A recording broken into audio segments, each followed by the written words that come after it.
দীর্ঘদিন আমি আর্থ্রাইটিসে ভুগছিলাম। প্রায় গত 3 মাস যাবৎ আমি এই ট্রিটমেন্টটা হচ্ছি। দেখলাম আমি অনেকটা ইমপ্রুভ করেছি।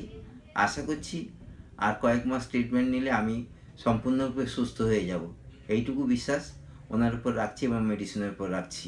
हम जब नेचुरल हम आए थे तो हमको टोटल बॉडी में जॉइंट पेन था, मल्टीपल जॉइंट में हर जगह हमको प्रॉब्लम था। हमको उठने बैठने हर चीज़ में इशू था। हम बहुत मतलब क्या क्या काम करने में तकलीफ हमको ज़्यादातर सभी काम करने में ही दर्द होता है, क्योंकि टोटल जोड़ में ही दर्द रहेगा तो फिर आप काम नहीं कर पाइएगा। हाँ, तो अभी पहले जो दर्द था तो अभी कितना आराम है?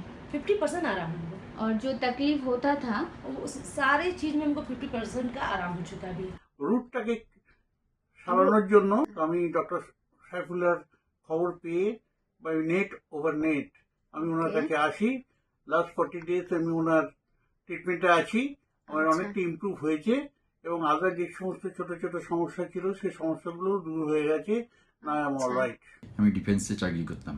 আমি সকালবেলা যেমন ডিফেন্সেও দৌড়াতাম, এখানেও ঠিক দৌড়ানো শুরু করি, কিন্তু বেশ কিছুদিন দৌড়ানোর পর দেখলাম আমার পায়ে একটা প্রবলেম হচ্ছে। আস্তে আস্তে দৌড়ানোটা বন্ধ হয়ে যায়। আমাকে যে 14 ডেজের ওষুধ দিয়েছেন, সেই 14 ডেজের ওষুধ খাওয়ার পর আমি দেখেছি আমার ইমপ্রুভমেন্টটা, হাঁটুর যে প্রবলেম ব্যথাটা ছিল সেই ব্যথাটা আমার অনেকটা কমে যায়।